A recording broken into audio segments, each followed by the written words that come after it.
दो इमोशंस हैं, डर और लालच, जो लोगों को पैसे का गुलाम बना देते हैं। डर मतलब नौकरी जाने का डर, बिल न चुका पाने का डर। बिल्कुल। और दूसरी तरफ जैसे ही थोड़ा ज्यादा पैसा आता है तो लालच, नई गाड़ी, बड़ा घर, महंगी चीजें खरीदने का लालच।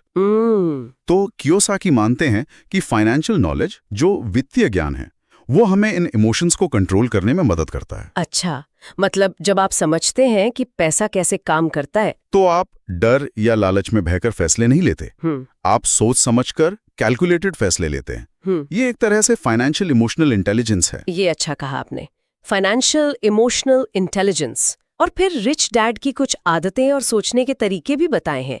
जैसे एक है पे योरसेल्फ फर्स्ट, पहले खुद को भुगतान करें। इसका क्या मतलब है? इसका सीधा सा मतलब है, जैसे ही आपके पास इनकम आए कहीं से भी, तो खर्च करने से पहले उसका एक हिस्सा बचत और निवेश के लिए अलग रख दें। अच्छा, ज्यादातर लोग तो उल्टा करते, पहले खर्च करते हैं फिर देखते हैं कि कुछ बचा या नहीं। हाँ, और अक्सर कुछ बचता नहीं। तो ये आदत जो है, पे योरसेल्फ फर्स्ट, ये बचत और निवेश को प्रायोरिटी बना देती है। ये बहुत जरूरी है। और एक और चीज, रिस्क। अमीर पिता कहते हैं रिस्क से डरो मत, उसे मैनेज करना सीखो। कैलकुलेटेड रिस्क की बात करते हैं। हाँ, कैलकुलेटेड रिस्क।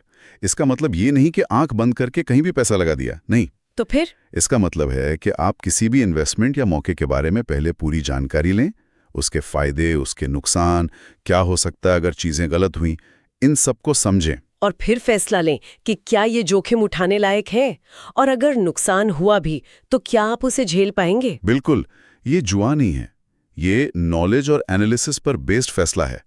रिस्क को समझना और उसे कम करने के तरीके ढूंढना, यही है मैनेजमेंट। और आखिर में वो कहते हैं पैसे का आविष्कार करें, मतलब सिर्फ नौकरी के भरोसे ना रहें। हाँ, मतलब नए तरीके खोजें पैसे कमाने के। वो कहते हैं हमेशा ये पूछो, ये कैसे मुमकिन है, बजाय ये कहने के कि ये मेरे बस का नहीं है। ये तो एंटरप्रेन्योर वाली सोच हो गई। बिल्कुल, मौके पहचानना, प्रॉब्लम्स का सल्यूशन निकालना और ऐसे सिस्टम्स बनाना, मतलब ऐसे एसेट्स बनाना जो आपको इनकम दे। वो ये भी कहते हैं कि नौकरी सिर्फ पैसे के लिए मत करो, तो फिर स्किल्स सीखने के लिए करो, ऐसे स्किल्स जो आपको भविष्य में एसेट्स बनाने में मदद करें। तो कुल मिलाकर ये किताब असल में हमें चैलेंज करती है, हमारी जो पारंपरिक सोच है पैसे को लेकर उसको। हाँ, और एक अलग रास्ता अपनाने के लिए प्रेरित करती है, फाइनेंशियल फ्रीडम का रास्ता। ये सिर्फ अमीर बनने के टिप्स नहीं है, बल्कि आर्थिक रूप से स्मार्ट बनने का एक पूरा फलसफा है, एक दर्शन है। बिल्कुल, और ये सोचने पर मजबूर करता है कि हम अपनी रोजमर्रा की लाइफ में एसेट्स और लाइबिलिटीज को कैसे देखते हैं, क्या हम उन्हें सही पहचान पा रहे हैं। ये सवाल जरूर सोचना चाहिए। कहीं